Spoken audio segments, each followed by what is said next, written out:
Hi, it's HardReset, and today I'll show you how to fix battery drain problem on Motorola Moto G67.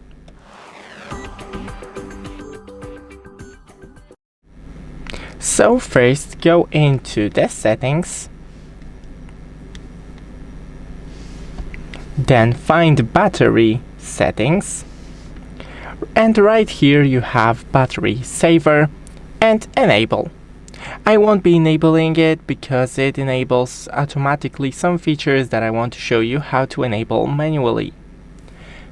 Then in here you have the battery usage that you can check, and you have battery usage per app, so you know what app to use less.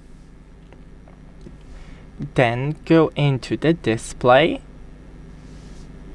Here enable dark theme, adaptive brightness, or just lower the brightness. Scroll down into the screen timeout and lower this time to around 1 minute.